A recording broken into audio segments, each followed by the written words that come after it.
Welcome to the podcast Real Talk with Sudhanya, and welcome to 2023. Today, I just don't have one guest, but two guests. My first guest is a comeback, Neha, an entrepreneur, photographer, and a womb shaman. You have seen her in the womb healing episode. My second guest is Poonam Sharma, a PhD in biotech, a corporate leader, and a strategy consultant. Today's topic is feminism, or rather, what's fake feminism in our opinion. And I hope the entrepreneur in Neha and the corporate leader in Poonam inspires you to find your definition of feminism. Enjoy. Today, I have a second time guest, Neha, an entrepreneur, photographer, artist, and a womb shaman. And by the way, your podcast is the most popular one in Real Talk with Sudhanya. So congratulations. Thank you. I'm glad. And welcome back again. It's a pleasure to have you, Neha, always. And we have a first time guest here, Poonam, who is a biotech nerd, PhD, a corporate leader in a big consulting company. I'm not going to name the company because we are all taking individual stands here. And also somebody who has a lot of accomplishments in the pharmaceutical industry as a strategy consultant. So it would be an amazing, I think, setup to have an entrepreneurial and a corporate view on today's topic, which is feminism. Thank you. Looking forward. Yeah. So let's dive into the real talk. Let's start with a bit of I would say an introduction. What is feminism for us, and what is not feminism for us, from your own personal journeys and from your professional journeys, and also maybe we'll dig a bit deeper into some topics that is important. I'll introduce those topics when it's time. So, to start with, what is feminism for Poonam? Well, let's start with what it is not. It is not a fight. It is not a fight against anyone, because many a times when we hear the word feminism, it sounds like there is some kind of aggressive conversation coming up about claiming some rights or asking for change. It's not about that. In my opinion, feminism is really about females trying to understand and accept themselves and also others from the same tribe, and in all aspects. So it can be a physical aspect, it can be emotional aspects, as well as professional. Depending on your situation and choices, you can make choices, and those choices will then you have to take your choices very be very clear and sure about them, and then it could mean you are adapting to some situation, or you are asking for change. And when you are Right. asking for change, that's what I think people know about, but there is a lot more to it. Yeah. Well, maybe I want to say a little bit more about what it is not. Well, sometimes people say, women can have it all or can do it all. I think this is a bit of a misnomer. This is deceiving. That's not what feminism is about. I mean, we can make a decision of what we would like to do, and then that's fine. The second thing, it is not a fight against men. I think modern men actually is looking for, they themselves are a feminism activist, right? Because they would also not want to work 100% or be the sole earner of the family. Now it's changing, so they also would like this to really happen. Yeah. And the third thing is, many times when we talk about feminism, people think it's about earning jobs for women. That's also not the case. If a woman choose to do something different from corporate, it could be fulfilling in terms of love. It can be fulfilling in terms of I don't know, somebody liking your work, appreciation, or something else. So feminism is not about everybody has to have a paying job. Right. That's So that is my opinion, and wow. yeah, That's and that coming from a corporate person who is, doing a job and is into ambition and is into getting like into leadership and also wants to encourage the next generation also to be who they are doesn't mean that this is the only way to be. exactly, Yeah. exactly. Anybody can make any different choice, and feminism is really about respecting other people's choice and accepting it for yourself. So Right. it's for both yourself as well as the others in the tribe. That's very comforting to hear from a corporate woman. Neha. Yeah. So thank you, first of all, for having me. It's really feels nice and almost feels home. And That. yeah, it's a topic. I don't know where to start because I can speak about it for a whole day because this is the topic has been around since ever I remember. Like, like my conscious memory, this is a topic that has been surrounding me. So there's so much to talk about. And that's why I was trying to make it short. Let's talk about focus on the important points. But yeah, it's a long one. Do you want to have your input? What does a feminine means to you? Oh, before, for me, I feel that the word feminine is more about equality. And equality doesn't need to be equal pay or equal, yeah, pay. I think pay is a different thing, but equal treatment. For example, I can give my own corporate example is that the corporate how the cycle works is like it's based on a 24-hour cycle. It's like you go daily to office and you have some productivity targets. But how productivity works for a female is quite different for how it works for a male. Male can be, because how the hormonal system works, they can be productive in the morning and afternoon.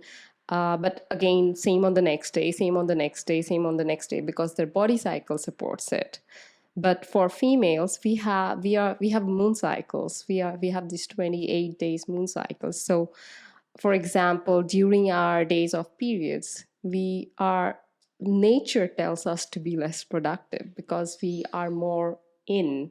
And but modern feminism is like, oh, let's go Got it out all. there and during my periods I'm going to be most productive and fighting against your body. Yeah. So there are two aspects to it. So we as females, we are not respecting our body, and the corporate is rewarding that. Yeah. Corporate is like, oh great, we are doing you are more productive, do everything, be equally productive as a male every single day. And we are not seeing that. That's why there are so less females in the higher corporate leadership scale, because you can't sustain that. It's not a sustainable way to be. No. So for me, I would like to say, like, zooming out back, I would like to say that here equality also means that respecting the nature, how female body works, female psychic works in different spheres of life, in entrepreneurship, in at home, at work. How does it all play out that we respect that being resting, being creative, being intuitive, being sensitive is also celebrated as much as like going out there, structured delivery, which we enjoy, but it's more about balancing out both for men and women. Exactly. No, that's beautiful. Definitely. I agree with both of you what you have said. I thought I'll bring this topic, this particular point a little later, but it's coming. So I'm going to stop that. So basically, what we are trying to say with equality and by productivity or, by competition, by fight is what we have kept masculine as on a pedestal, and we want to reach there, and then we want to become them, and then we are celebrated. So Yeah. basically, when you are celebrated for working equal, in the number of hours as per men. So that means when you become like him, then you are celebrated. Yeah. So what are we doing? That is also very important to see, that we are not seeing that women should be celebrated Yeah. for who you Or are. feminine characteristics. Oh yeah. So is man would want to be like a feminine to be celebrated or to be seen in any aspect? Do they take pride in To it? take even? pride in it? Yeah. So we are absolutely, first of all, we are demeaning what exactly feminine means to us, because Right. we are living in a shadow of masculine. Right. And first of all, that wounded masculine. We're going to get into that topic a little later. But then even that means we are nowhere. No. We don't know what we want. We don't know who we are. We are looking up to somebody who's already broken. And in the process of becoming somebody broken, we are breaking down our own self and our own identity. So we are Right. absolutely messed up. Yeah. When we even start the topic about equality, what does equality means? Who are you looking up to? There's nothing to receive from the wounded masculine at the first place. Why do you want to be like somebody who doesn't even know how to gather their own self? Or it's like running, Running, and it's about chasing, external things everything and external. not being valuing the internal or the conceptual part of us. Yeah, because it's about the energies. So now coming back to what it really means to me is going to be a very long topic, because I have struggled a lot to understand not exactly what it means to be, but what is this feminine and masculine? Where is it coming from? So when growing up, I had all the issues relating to why feminine is so suppressed. From a very simple examples from the home, that why boy, when like when me and my brother would come back from the school, if even my mom would tell me to get a glass of water for my brother, it would turn into a war. He can also get it for me, right? But then you are conditioned in a way, because this is where you belong in the society, undercurrent. This is what you're going to do in the future, whether you're working or you're not working, whatever position you are, this is what anyways you'll have to Serve do. the man. So it's a conditioning on many layers. People agree to it or do not agree to it. I have stopped those battles. But yeah, that's the undercurrent of, and also when I got my periods, all of a sudden I had to maintain distance from my brother. I had to be very conscious about my body, how I carry my body, how I'm seen, how the respect of the families in my vagina and my virginity, how I'm looked upon in the society, the topics around the bra and the growing breast and that comfort level, So I grew up in, I'll be very honest, a hatred towards my brother and the men, because they never had to deal with anything. They didn't have to deal with the emotional burden. When you go around this time, the society's pressure, you change in the body, because you are celebrated for the growing height. For And us, be shameful for your growing breasts. for the breast. How to hide it, how to handle it. All of a sudden, when you're in the sports, every definition changes around your growing body type. That reminds me, in India we have this concept of dupatta, which is always, how to hide it, how to hide it. Hide the breast. That's the main agenda of exactly. dupatta. Now, all of a sudden, you're a girl. That's how your PT teacher will look at you. That's how even your friends, your cousins will look at you, that you're growing, that shame that brings upon, because it's a topic of shame. So we're dealing with so much so. And then there is my brother, all okay. Yeah. And nothing changed in his life while in the growing up years, he is still a king. Get him a glass of water.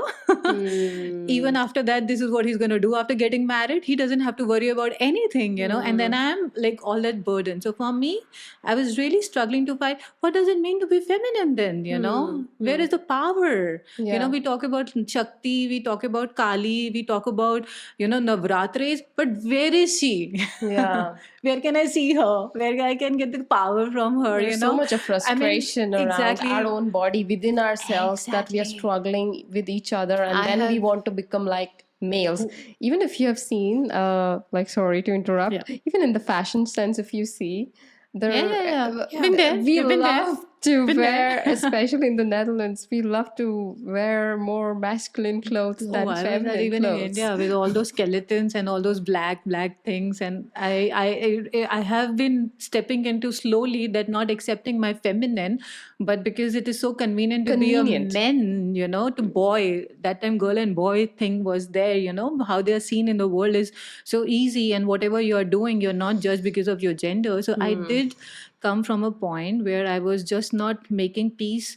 Rather, I was in rather hatred towards men, and that's why I was never in the competition, because this is again not where I would want to be either. So for me it was a very different route of understanding, looking at my mom, looking at the society, where they stand, what does a feminine means, is it just about sacrificing, The is it internal war. yeah, is it just about carrying the weight of pleasing people, fitting in? What is she? Who is she? Yeah. So yeah, so it's been a long battle of understanding feminine, but I think I got my more accurate understanding and answers when I came to spirituality, what she means, What she means. who she is, where to find her, where not to find her. So yeah, so I found comfort a lot of years later of fighting, battling, mainstream, not mainstream, religion, different cultures, India and Netherlands. Everyone is in the same boat. Some little bit more traditionally, but some little bit more in the corporate. Here the corporate world is like really how much people like to say that there is equality, there isn't, especially yeah, in a lot of ways that she can explain better. I can talk about being an entrepreneur, how looked down we are. Yeah, but this also reminds me of our previous podcast where we spoke about your struggle with motherhood Yeah. as well. So your body also rejected and was kind of also telling you that, okay, yeah, if you don't accept me, then why am I going to Exactly. support you? Support you. And that's where your journey began to embrace the feminine. Feminine, absolutely. It's a long journey, to understanding what exactly feminine means. It's not just about the body, it's not just about being a female or being a male, but these two are different energies who are trying to express through us in this 3D dimension. That understanding came very recently. So I have been there, when even today, if we're going to talk about the fake feminism, not understanding what equality means, not understanding what feminism means, because I am coming from the place where I've been trying to understand is pushing being a feminine or being like a man being a feminine, or not sacrificing being a feminine, or sacrificing and pleasing like everybody's trying to please is a feminine. So I have been all those places. Yeah, and none of them are comforting, No. right? No, At the end of the day, no. So being who you are and what truly authentically what feminism is what brought me the comfort at the end of the day. A lot of comfort. Okay, I would say that let's take one level deeper into three topics that I think we have already pre-selected on what is fake feminism, what is not feminism, and that what we see is very prevalent. And one is the pressure to look good and young and thin. That's one topic that we want to cover, deeper. Another one is fake feminism, also to be emotionless, to not value our sensitivity, creativity, and intuitiveness, which is very much celebrated in the corporate. And also the third topic is is it about making money? Then are we feminist? Are we like equal to, if we are saying that? So let's bring it on. let's bring on the first topic of the pressure of looking young and thin. What is your take, Poonam? I love saying that. 40, but don't want to look 40. Can we just now start? Let's start with our ages then. Yeah. 40. I don't want to look 40 now. I want to look my age. Well, I fully agree. If you are 40, well, take pride in looking what you are, right? Because we should be loving our body and what it has gone through. How we look is actually coming from our experiences, right? But I'll go back to, I will start what my perspective on the beauty part is. Um, I think, first of all, just to be very clear, I think it's very important to look good and be fit. So there is no two way of saying this. It's very clear. Everybody should try their best to look as good as possible, right? Wear right clothes depending on the occasion and all of that. I think it becomes a bigger problem when we talk about when it becomes obsession. So obsession of how my skin looks, obsession of how my hairs look, obsession of what my weight is my waist good? That's where I think the problem is. And the question is why? Why are we so much focusing on how we look? Is it to, I don't know, is it to prove something? Is it to be attractive to someone? Those kind of things. To be feminist. Yeah, exactly. Yeah, and what for, right?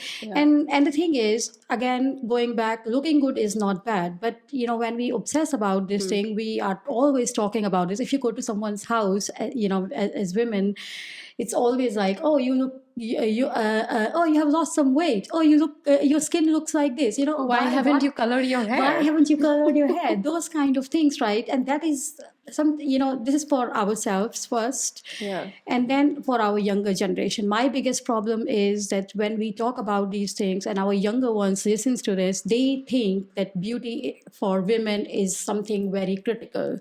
How I look, how I'm perceived is something very critical. And this can sometimes bring them in distress because they don't have full perspective, right? I can decide today I want to look good, tomorrow I want to be in pajama. A younger one doesn't have the full perspective of what beauty means. So that's number one.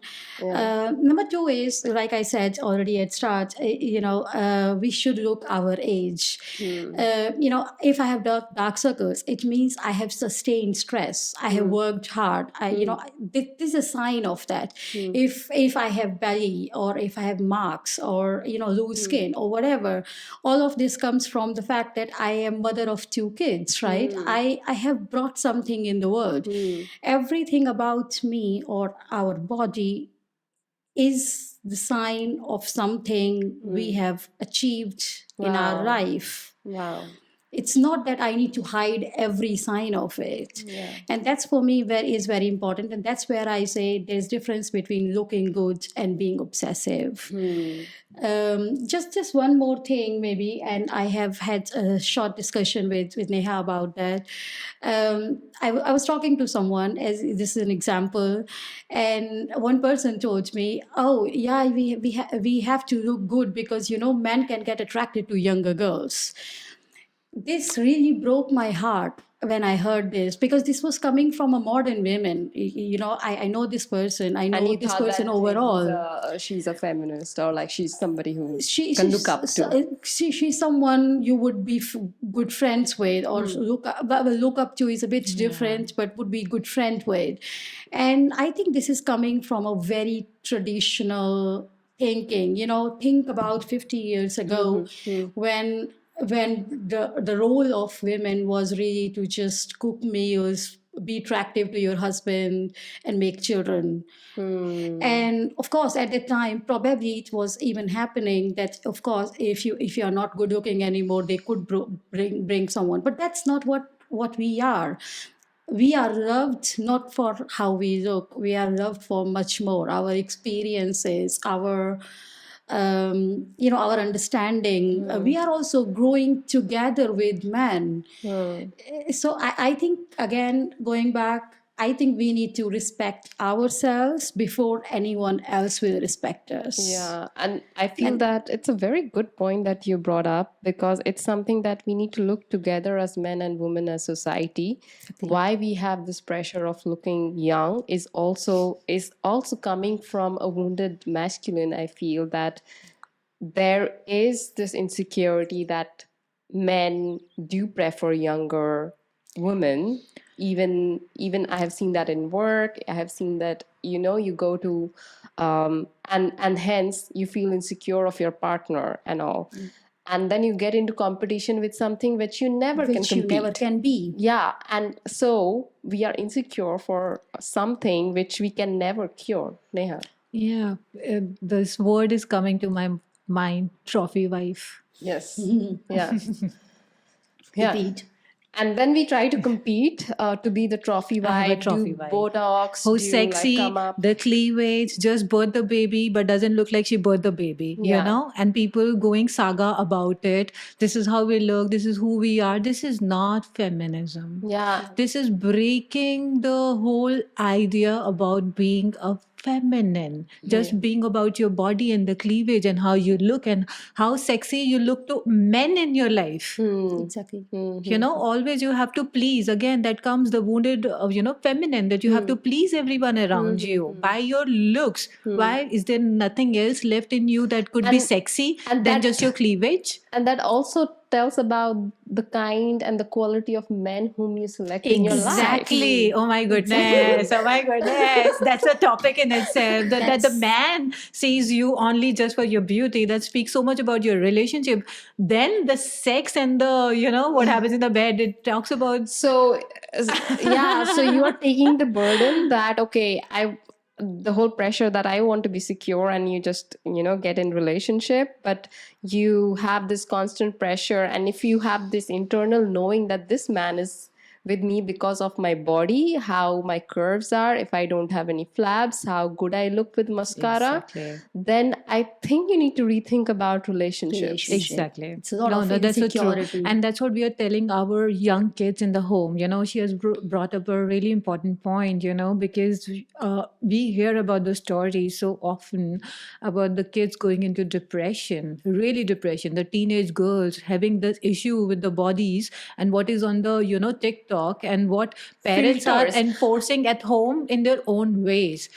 This generation that is coming forward, I mean, we still have a point where we can see we are going into depression and coming out at this age. I mean, it is common at the age of 14 years. And what? Body imaging issues. They can't This take pictures because without filters. No. I know certain teenagers who wouldn't take pictures without they wouldn't even filters. come out in the messy hairs or Yeah. something. They have to be so appropriate. And being a photographer, I feel really sad day in and out working, talking about these body imaging issues with the woman. May it be about their skin, may it be about putting the makeup for the little girls, and going so gala about every little detail, which is not even important. They forget what is it about, like being in the, the whole idea that I was a maternity photographer is because I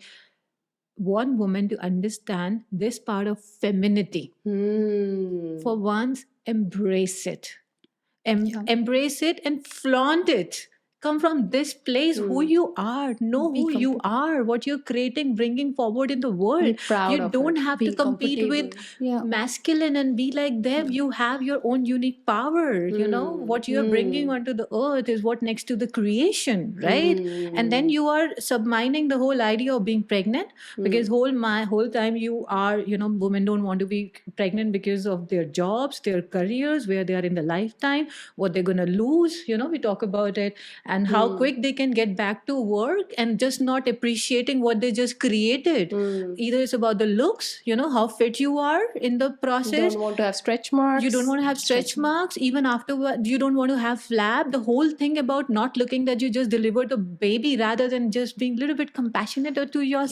Yeah, it's so external, Accepting, right? what you really have, rather than just competing with the masculine, and going out and trying to about impress comparing somebody else. fitting somewhere, because these are very masculine traits, and then we are shunning the whole femininity inside us. The one thing that is left, in us that will make us feminine in today's days, birthing. Create babies, yeah.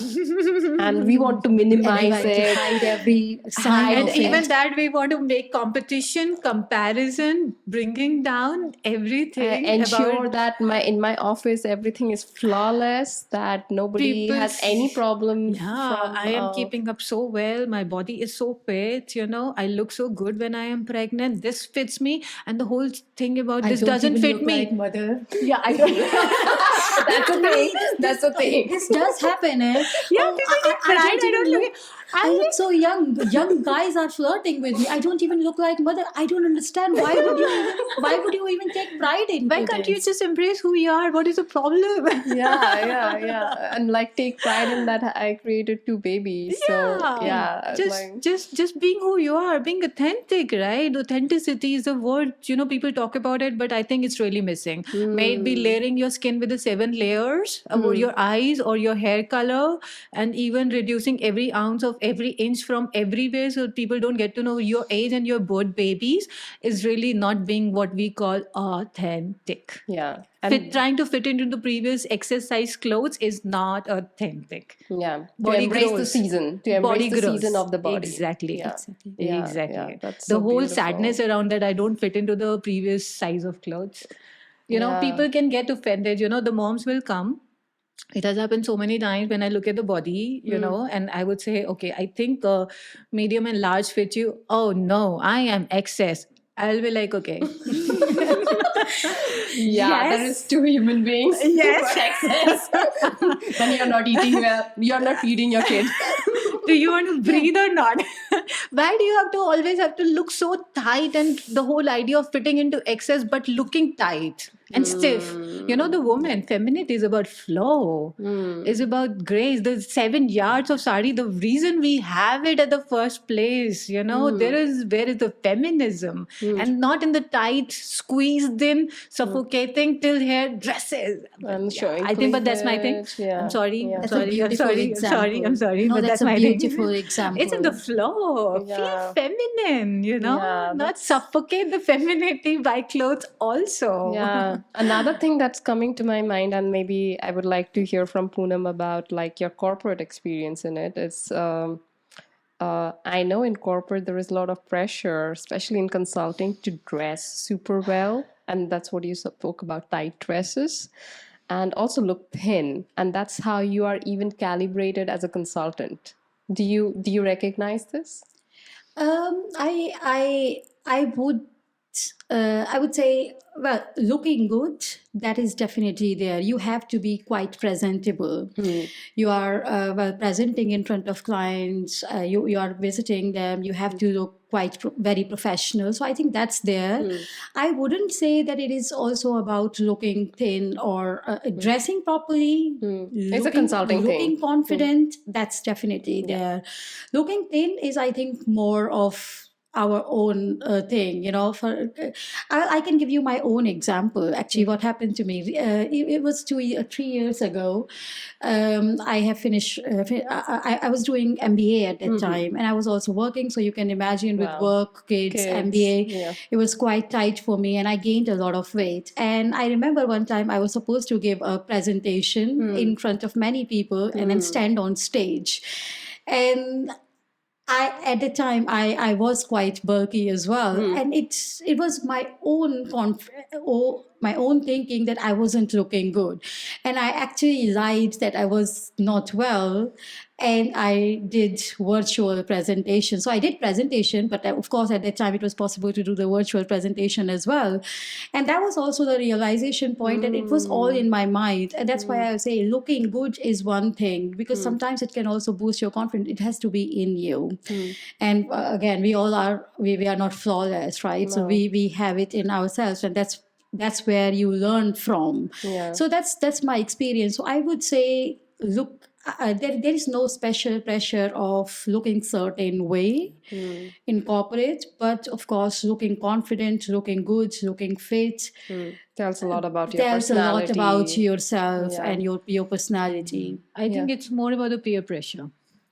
If we agree or not, somewhere it is the peer pressure, And I will say, go to the extent people do say, wear as per your profession, and I have come across that. I have absolutely you come have across that. Exactly. photographed multiple industries. People have told me, now you're a photographer, dress like a photographer. I was like, where is the book? Where do I find a dress code to be look like a photographer? I mean, what does it mean? So it is there. When you go to corporate, you have to look, and there are people who are always in the high heels and the dresses and always Briefcase. working out, and the colored hairs, and that's what makes you you a bold and a straight face. I fully To, agree. you know, like The stern yeah. face. I fully agree. There is a bit of a stereotype. So, Yeah. when you see a corporate leader or, leader women, you will always see a very sleek, nice, coated women. So Yeah. I fully agree. Yeah. There is a bit of a stereotype around it, and you try to fit in that I have stereotype. myself experienced that, to be frank, and I always looked up to like dressing up well. And I also believe that, you should represent you authentically and whatever makes you feel comfortable. If tight makes you feel comfortable and high heels, go for it. But I have personal experience, it's not comfortable. Yeah. Sometimes you are in this flaunty mood, then it's fine. Then it's fine. That's different. That's a Exactly. mode, That's right? But mood. if you're always have to wear high heels and always tight clothes, I wouldn't personally, my body doesn't but feel that's the fine. difference between looking good and being obsessive. So Exactly. that's what we Yeah, are talking yeah, about. And the exactly. expectation. And where is it coming from? That is very important. May it be makeup, may it be the dressing, may it be, mothering, birthing, anything. We really have to check, where is it coming from? Is it coming from the place of security, empowerment, or is it coming from the place of your insecurities and to please? And you want to fit into a particular role in a particular industry, so you really have to check, what insecurities there are. So there are women, I know, who really enjoys doing the makeup, but there are women I know who cannot bring their face forward without having a makeup. They are so insecure in their own skin because they have the wounds around it, that I absolutely understand. But running from your wounds and hiding away, from something is not feminine. That's not healing. Right. That doesn't help us. When we look at about the body weight, why there are, now I'm going to get into a different topic, but why people really have excessive body weight, it is coming from stress. It's coming So from either stress. they're going to drink it out, they're going to sleep it out, they're going to eat it out, Binge, they're yeah. going to fuck it out, Yeah. but they'll not face it. No. So it is coming from the layers that you're trying to run away and hide something And that that's is how happening that you needs attention. expect. Yeah. But you are just finding other ways to vent it out, and that's where it lands up. In a nutshell, I can understand not demeaning everybody has it for this reason, but every time somewhere it is a reason that we accumulate in ourselves, that part starts to sleep. Even medical issues, in the last podcast we talk about this, infertility treatment, asthma, you name it, it's all coming from our mental, Originates from like exactly. the pressure to Yeah. look, be a certain And way. then you're fighting so many battles, and at one time you feel depleted and you get into substances or anything, Yeah, it could be anything. I mean, for people me- find their own ways. For me, from my corporate experience, initially I looked up to all these things and I found it very fancy, and I felt like really attracted to doing all these things. Like, oh, I'm going to look sexy now. Yeah, you all start from there. Yeah, Don't be and guilty. and I did those.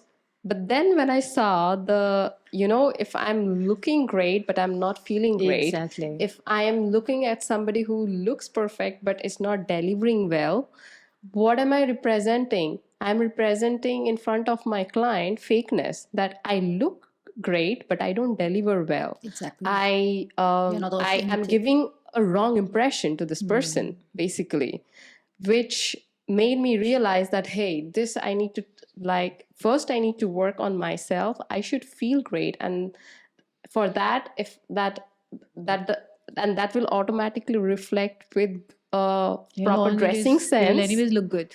Yeah, you will feel good. If you feel good, you don't Absolutely. need makeup. Like these days, Absolutely. let's talk about makeup. I have really realized that, okay, this whole pressure of like looking a certain way and putting makeup and mascara and all these things, I really liked it. And actually, I liked to see myself with that.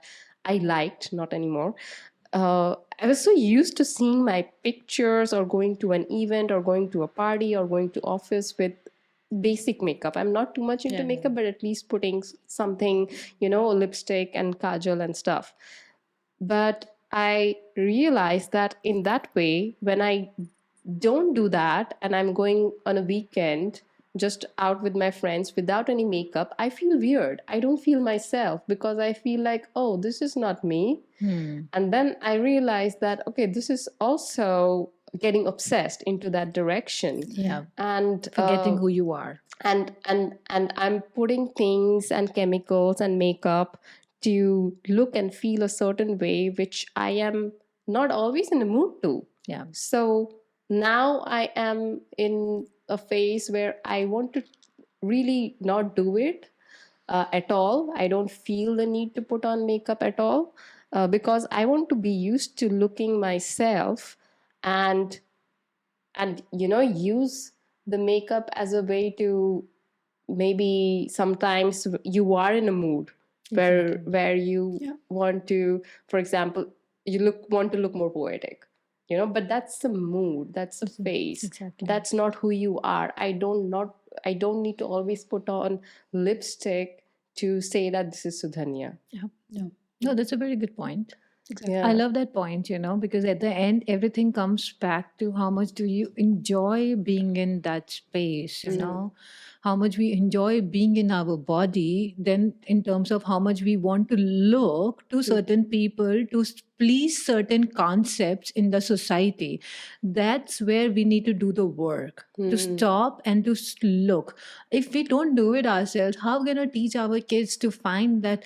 Because there's so much of a pressure moving forward. Nobody's authentic. Nobody's real. May it be my son when he's going to grow up and, like, He would have expectation to have the perfect and what does a body, perfect zero size means? figure. Exactly. All the time, I think feminism, when even if you run the topic, it's so sad what comes, high heels, colored hairs, endless makeup products, Red lipstick. Cleavage. Shaved body, no hairs at all. No hairs at The all, whole it's fight perfect. against not having the natural hairs on your body, Yeah. and I have too much hair and not on the body. Yeah, we are Asians. We have a lot of hair.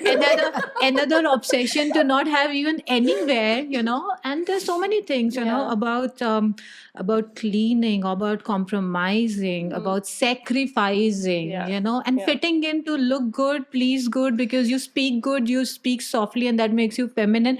The notions that is around feminism is so wrong. And whom are you lying to? To yourself, and you're training the men to rely on the fakeness. That's why the trophy Exactly. vibes comes into place, right? True. Yeah. By the younger looking thing, the girls. Sorry, we are ourselves giving way for to men.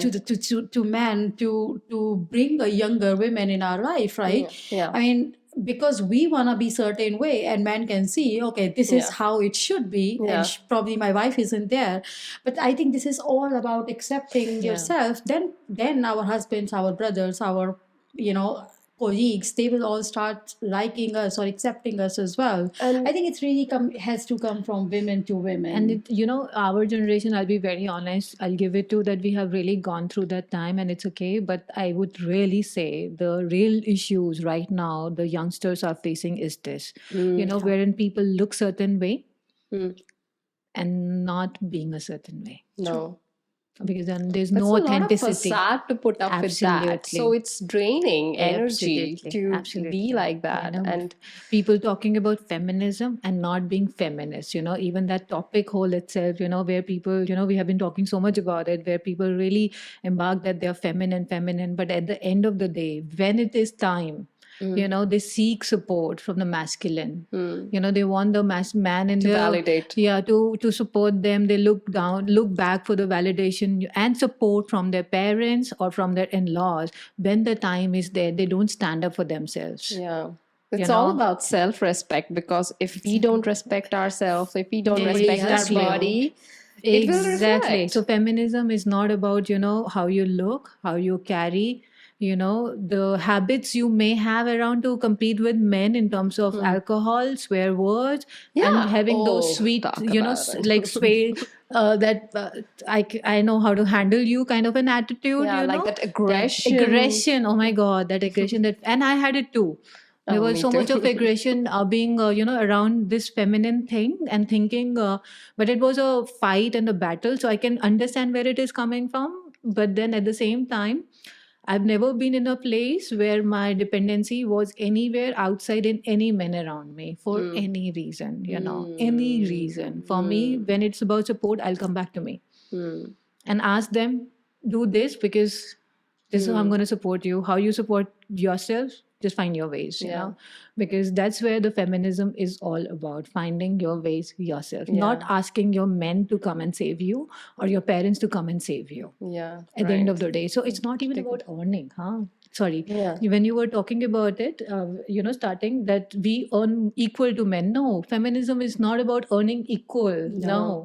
No, it's not about. We are not competing with men. Has always been a provider. See, let's that's understand. their archetype. That's an archetype, because physically we are not like men. It is now that we have certain jobs where we see as an equality, but how we have been hunters and the gatherers, it was men, but there was a role for the feminine at the same time, and that was so very important. Intuition, wisdom, healing, motherhood, creation, weavers, we were so many things, and now we are everything but trying to be masculine. Trying to We're not be. even there and we're not even here. So we are none of these at the same time. We don't know what intuition is, how our bodies are, what we can create, we're not in We don't tune to it. respect that part of our body. I know so many women who like hate their body because of periods, who like dread their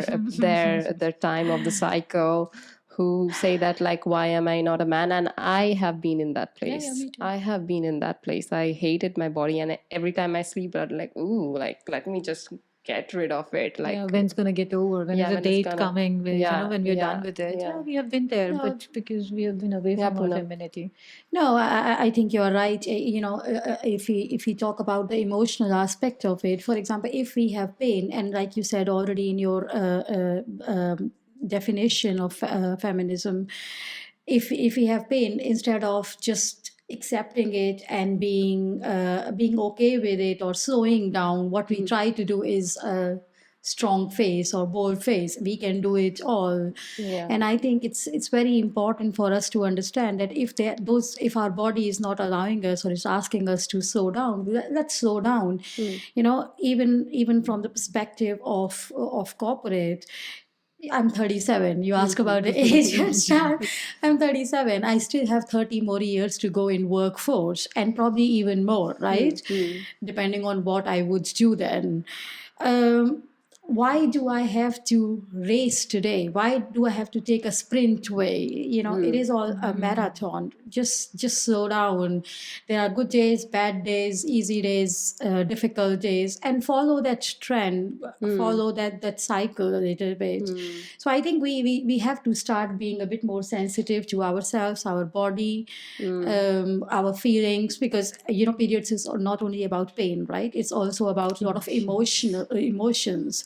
We all know where is it coming from, right? Hormone balance, imbalance, all of that. If you feel emotional on some days, it's all right to understand that, to give it a place. Give it a space. And also what I have learned, so now we are in the second topic, dig diving into emotions.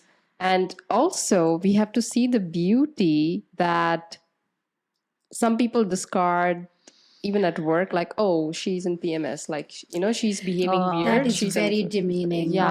she's on PMS. And we don't perceive those emotions seriously because we blame it on the hormones. But what is the body trying to say? If this female is feeling, is suffering something, is angry at something, is annoyed at something, okay, on a surface level it might look dramatic, but what's the feeling behind that drama? What's the reason behind that reason? It has to do something with, there is some reality in it. I always feel like if somebody is feeling emotional and is saying something, are we introspecting that? Is it a pattern? Is it something that I always feel on a monthly basis during this time of the year? So that's the information that you get from your body through emotions on you don't need to depend on the men and the people around you to say that you're having PMS. The moment you feel something in a pattern basis, your body is telling that something is wrong with this relationship or something is wrong with what I'm doing as a goal in life. Are we harnessing that emotional intelligence that we have in our body? Exactly. Are we sensitive to ourselves? Are we owning that body change or body, whether it's hormones, whether it's pain, whether it's just, you're not feeling well today, all of this. If we will own it, and if we'll be confident about it, I don't think anybody can make a joke about PMS. Again, we are going back to the same body topic, right? If we will own what we have, it's about self confidence, which we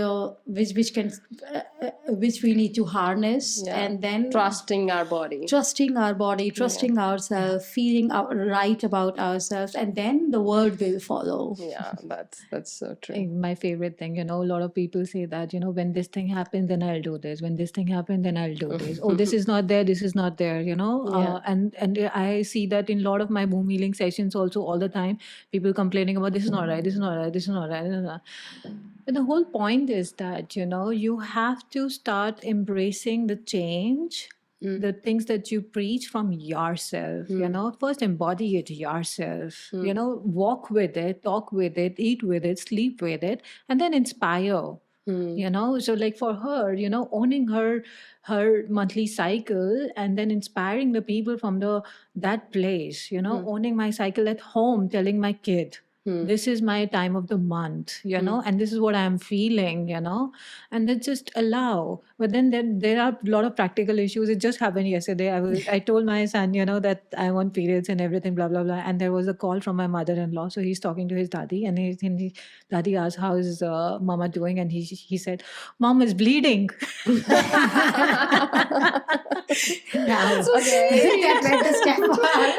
So we have left her alone. She wanted to be alone. So she's just sitting down on the couch since morning. And then mother-in-law, what went wrong? What happened? Where is she bleeding? Then the questions are, I like, okay, now I think bring the phone to me.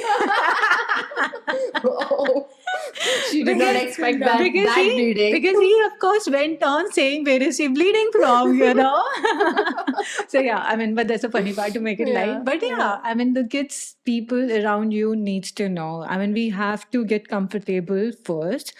And we have to not take it as a shame when men, kids, our in-laws, and the people around it start talking about it so loudly. And he was really loud.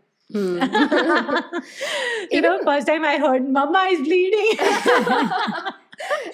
And also, I feel like in the corporate also, Poonam, you told me this example that people are okay to take a day off and sick leave saying that they have a headache, but not because of bleeding. Yeah. No, and you can't even talk about it, right? Because, for example, if tomorrow is Monday, if I say, okay, well, today I'm not feeling well because I'm in my, it's my first day of period. Well, people will say, yeah, isn't the thing which happens every month? That's the thing. You can't even talk about it, and it's You're not demeaned or like thought as weak. It is thought as weak, but and it's also not expressing what it exactly is, but it's really about being clear about this to yourself and then being a bit authentic in this. Today is they take it like an easy day.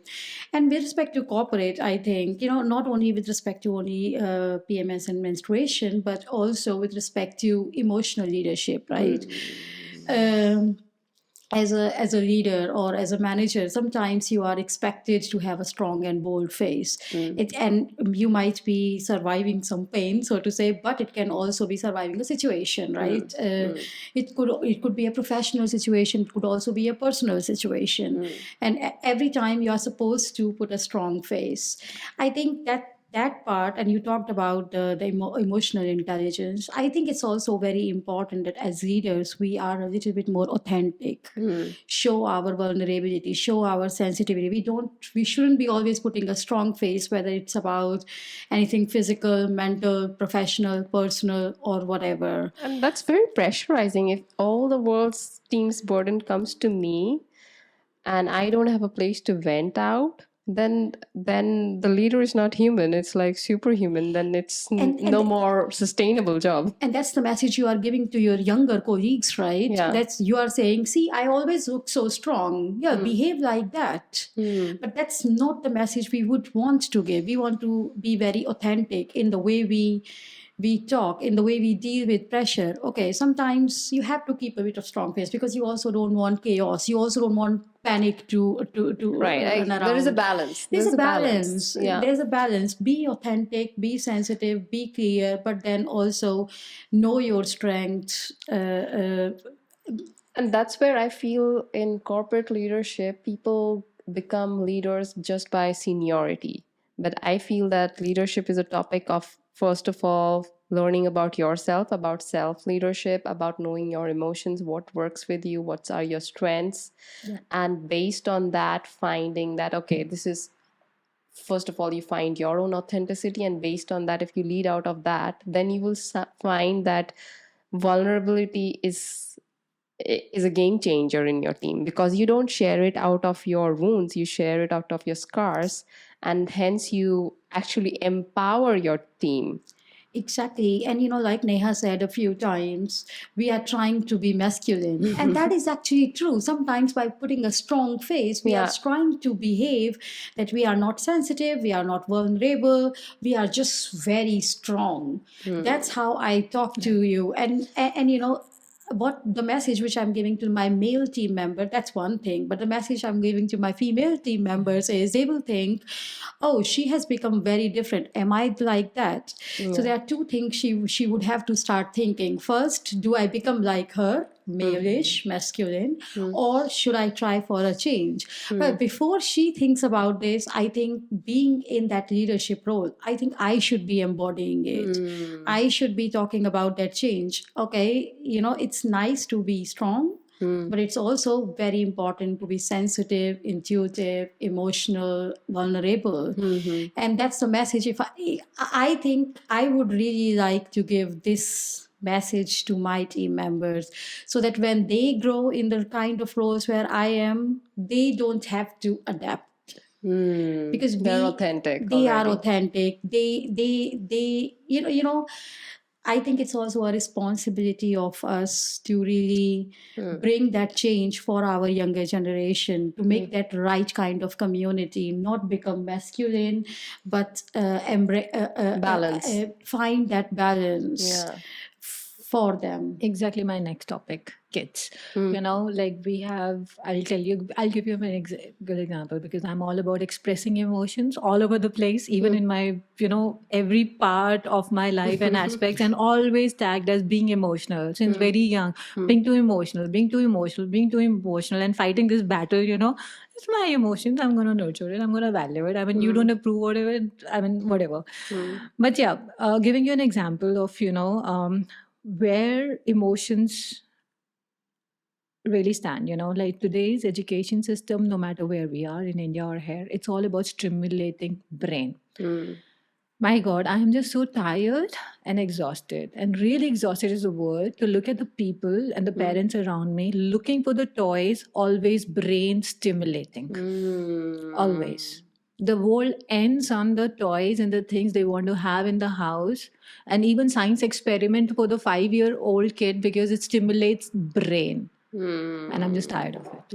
I'm just tired of that argument, being in that space. How important it is to keep stimulating brain and be in the masculine and not emotions and not intuition and not creation. For the talking about the example, there was this one time my son, like we all had this period of being a parent, we all had this period of corona, where kids were home and we had to look for 1001 ways of keep entertaining them. And for me, everything was about That was a challenging it period was for about parents. creation and intuition and being in the flow and so many things, which is more intuitive, and that helped me also to look beyond anything that was that we can buy,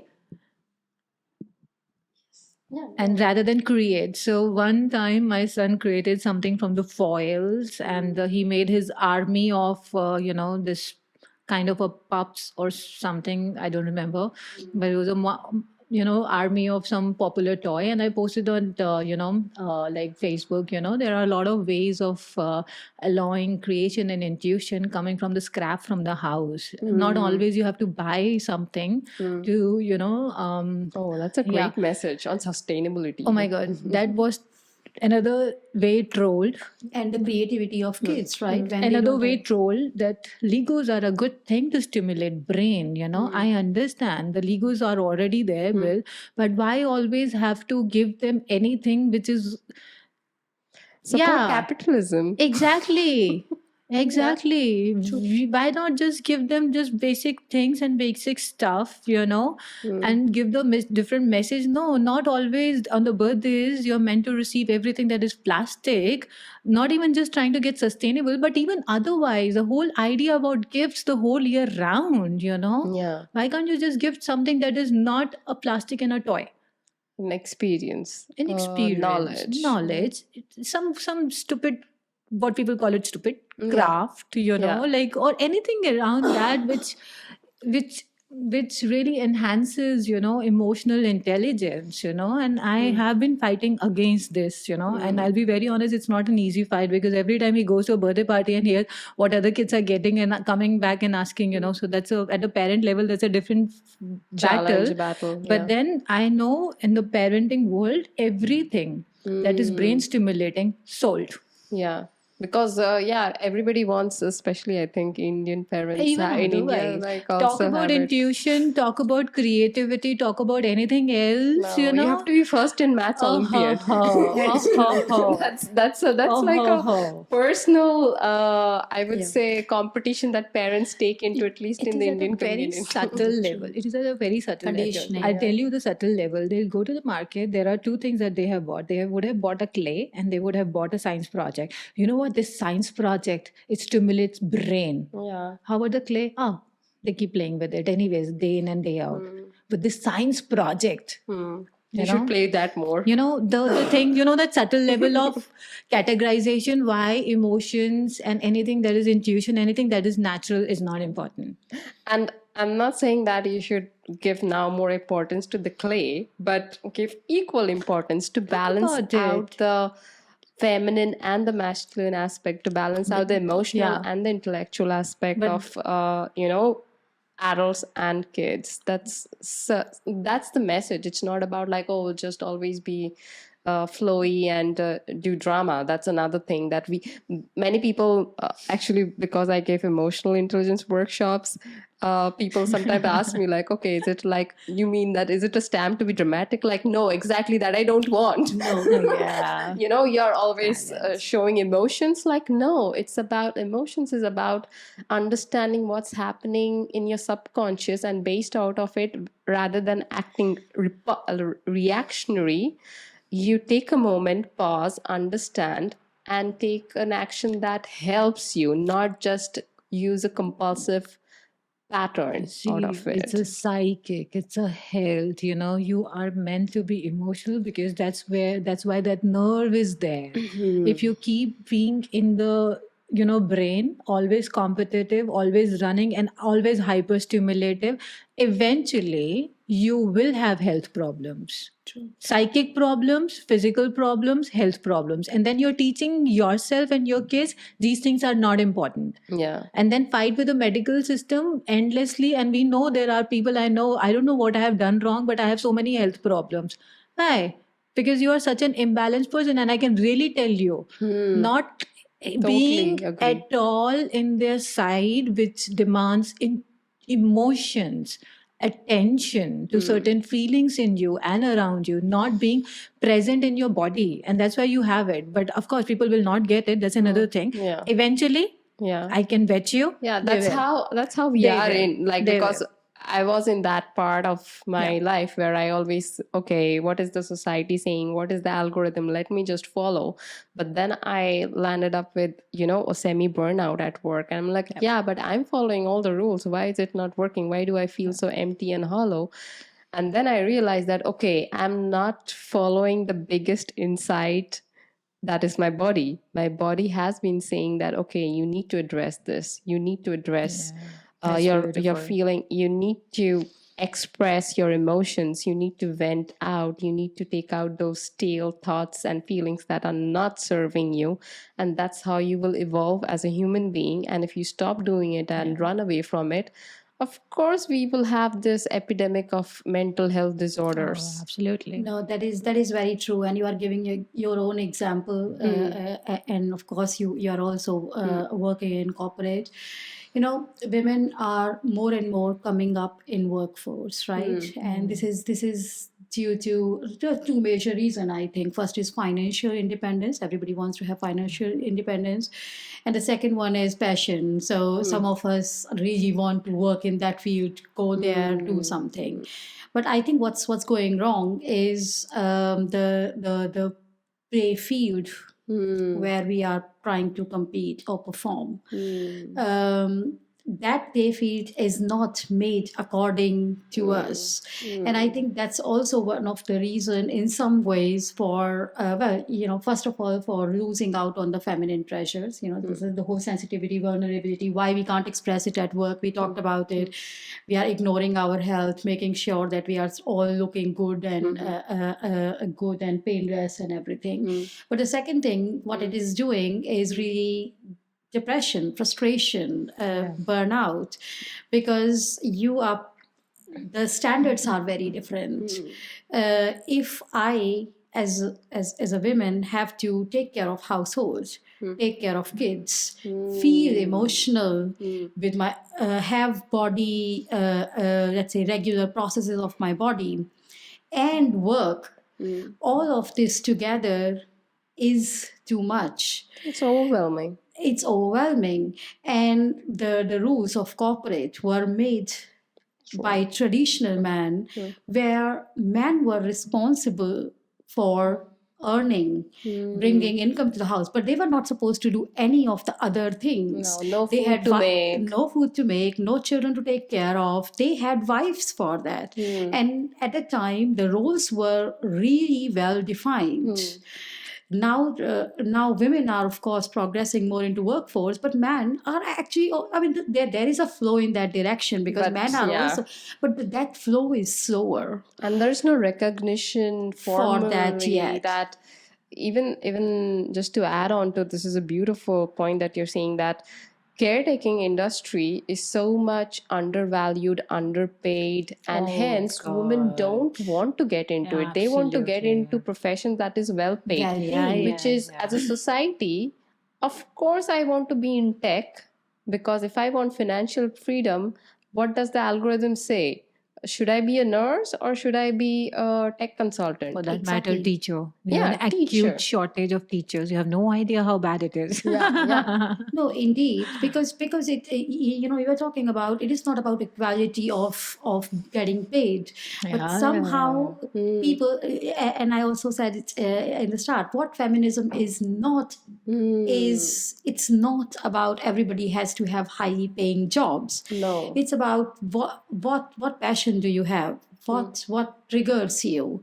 And of course it's about financial independence, so But that as is a all society good. also, are we making, for example, caretaking a well-paid industry? Are we dividing our finances That's- and budgets for the society to value these feminine qualities? That's all about changing the standards. We have to change our mindset, and we have to change our standards. And this will not be useful only for women, I'm telling you. This is also for men. Because men, initially they were responsible for financials of the house. Now they have a contributing partner. They would also like to Take mile care, be with the down. kids. Oh, yeah. Yeah. And if they want to mile down as well, those standards which were set in the past doesn't fit them as well. No. So actually changes in the standard, finding the, like making care industry also a valuable industry, stabilizing, I don't know, income throughout the different The value chain. profession. Yeah. All of this is very important, and not only for women but also for modern men. That would be the foundation of a new ecosystem. And that ecosystem is not for feminism or women only. It is really equality. for everyone. And one thing is coming to my mind. It's not the topic here, but we talk about glass ceilings for women, right? Yes. That is there because there are differences, two big differences in corporate for men and women, which are actually not even sustainable for man, the modern man, right? Right. So I think if we go for that new ecosystem, we will be really, it will be a foundation for breaking those glass ceilings ceiling. as well. And it exists. It so well exists, and we as women are actually ensuring that it continues to exist. Exactly. Yeah. By Because we are like competing. Another threat. We are becoming, because we are trying to be masculine, exactly. and we can never keep up with how masculine has already gone ahead and competed. And that's why instead of adapting, so like initially we talked about two things. What can we do? Either can adapt or can change. If we adapt, what we do many a times, and so for example, I was one time in a conversation with one of the leader, a female leader, really high level, and she told me, in order to sustain being in the masculine environment, I learned to talk some sports language or the male language. Well, that's called adaptation. So in that is also a way, right? You adapt to it and then you grow, and it's perfectly respectable. But then there is another way where we talk about change. Not every female has to become male, like that particular person, right? And it's about breeding grounds for coming up generation, where we say, okay, this is not right. We should have changes in standard working hours, KPIs, the way we are assessed, the way man works, or the Bleeding time leaves. Breeding time leaves, or if it is not a leave, your pressure should be low. You should be allowed that much time. Should be like globally standard. Acceptable. Yeah. This should be taken into consideration, and not in a negative way. I will say something which is also a little bit different from our topic. In my previous company, I was talking with my manager, and at that time I was relatively young. I think it was 33 or so, and then he said, when we hired you, we were very afraid, because I was hired when I was 29, 30. When we hired you, we were very afraid that you would be pregnant in some time, because I was married at a time, and then I was supposed to within 2-3 years, 30-year-old women want to have kids. It's a very normal thinking, general thinking. We were very afraid to hire you at that time, because we thought, you will be pregnant, you will take some more time, and this is a general consideration many of the people take while hiring women in 30s. And in the leadership. In leadership too. And this is a problem. Shouldn't be. Well, first of all, it's fine if you take that into consideration. It is fine if you take that into consideration, that women might be pregnant, women might have some other things, but not in a negative way. You shouldn't be afraid to hire me because I will be pregnant next year. I might be pregnant next year. Those kind of things. I think that negativity has to come out. Consideration is not a problem. And that's still there. Yeah. But that's where the equality comes, right? Because men is also getting father. They're the same men, where their women are birthing kids. And they're the same men 30s. who are sitting in those positions and claiming and judging us for our natural cycles. Yeah. Would you be looking at your own woman in the same light, That's where the equality comes. That's a great point. That's how we look down at ourselves and our roles. That's how we allow men in our life and our kids. If we don't stop doing this. True. By demeaning who we are. It's very important, I guess. It's a very important topic, for the future generation. And, with the whole part of emotional, draining about, you talking about this mental illness, people say that it's starting, for us because of the corporate, because of the pressure. Kids are having it. Kids? It's about just not validating your emotions, just not having that freedom, that intuition, that creation, that space in your body that brings you comfortable to this whole existence, feeling alive, And we haven't talked about the sexuality as yet. Because that's feminine, Coming up, right? yeah, Yeah. sensual, sexual. Sensuality, It's like so much vulgarness around it, Exactly, rather than we celebration. really miss, when we talk about sexuality, it's all about, when we look at it, it's all about men and the female and the organs and all the nonsense around it, I mean, it sense, but yeah, we have made it a lot of Very nonsense around it. transactional and But yeah, having that romance in your life with yourself, yeah, with your body, that's you feminine. know Very feminine. with the flowers, with the beauty in the life, the beauty in the nature, that is really missing. The beauty in the creativity, in what the kids create, we don't tell them how to have romance with your hands, with your creation, because that's where, we are always in the mind and we don't have that thing. Can you feel how the energy shifted already? That like we want to really be, All of a sudden from here, we are here. This yeah, is what it does. yeah, This is what creativity does. Brings you back in the body, in your heart, at that comfort, that fun part of being alive. yeah. Not running, chasing, proving, being fitting, No. the race always on this escalated speed, and Yeah. not knowing how to stop. And when people stop, then they're like, how to stop, how to be with yourself. Exactly. We cannot read book. Even if there is no book, I don't know what to do. Oh, like Look at the these flower. days? What do I need to look at the flower for? These days they like say really that the people kids are have, that. and even like I have a lot of colleagues who told that, oh, I have ADHD. Yeah. When we were Yes. growing up and burnout, I did not even know all these terms growing up, and these are facts. I knew. But I feel that this is always, if you're always in your mind, if you're always Always. racing, if you always have to do and not be, and not taking that rest, not valuing as a society, as an individual, not respecting the seasons, the body cycles, and not helping the change, rather in corporate we rather actually celebrate and encourage these kind of behaviors, but we are losing in the long run. It's True. and that's why we want to talk about it Yeah. today, right? Yeah, ADHD in a topic in itself, or any other syndrome that kids have, basically, I'll tell you in a very nutshell, that's again very mainstream. Everybody's same or everybody's not same. It's as different and as simple to understand. So our system says everybody has to be smart. By age of 5, everybody needs to know these numbers or these calculations, and it keeps changing from country to country, but then there are certain standards set. So if your kids are not meeting that, then they have certain syndromes, because they're not fitting in.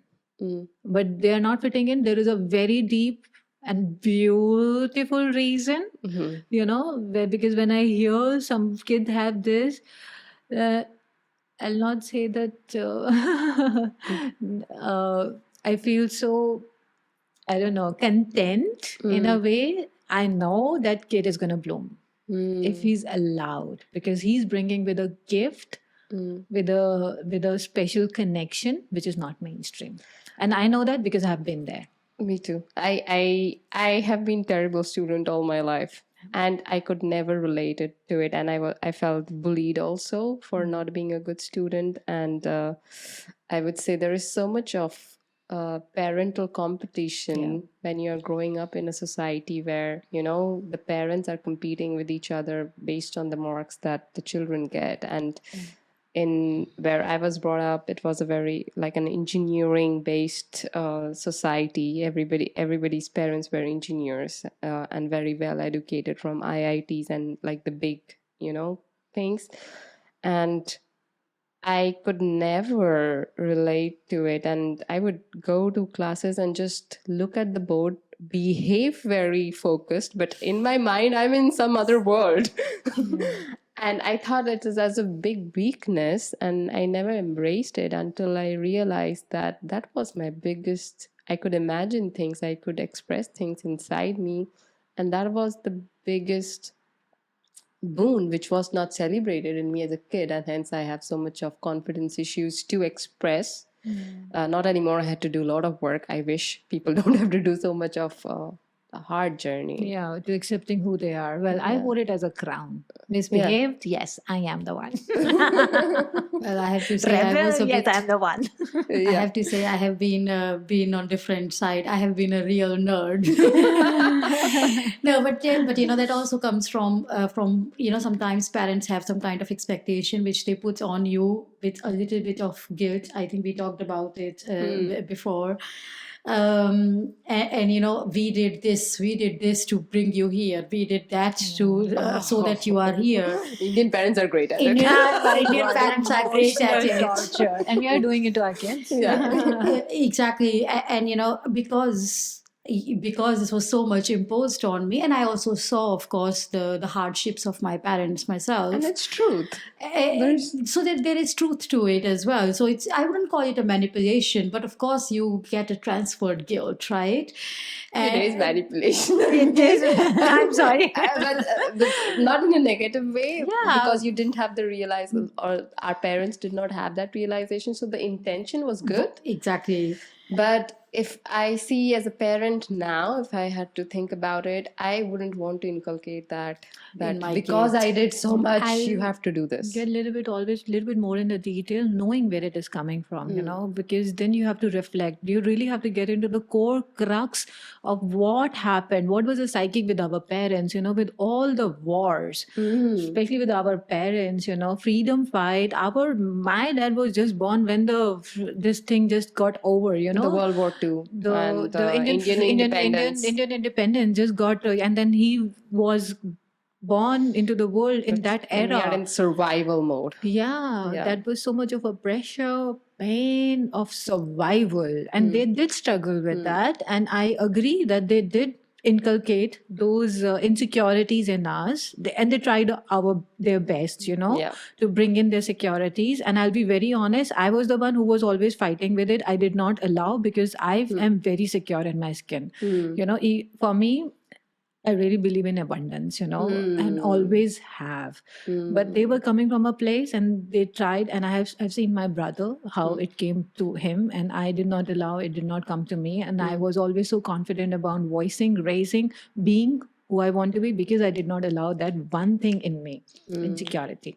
Or the guilt consciousness from parents. That I don't know. I don't think so. I have any guilt for sure, because I could really see for them where it is coming from. And that era is over. Yeah.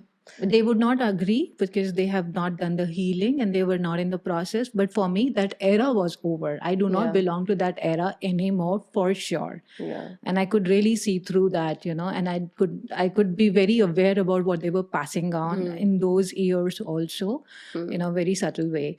But nowadays, unconsciously, we're still doing that to our kids. And I see it, people not agree, and it's okay. It's not a matter of them agreeing or not agreeing. Again, my favorite, they're doing it. That is so true. In my, I can give my own example. In my mind, I have come to peace with it, that we are living in Netherlands. There are no dearth of opportunities. They will be fine. It all will be good with them. But still, there is something in me, coming from my own raising and my own conditioning, where you are always very proud when your child does well.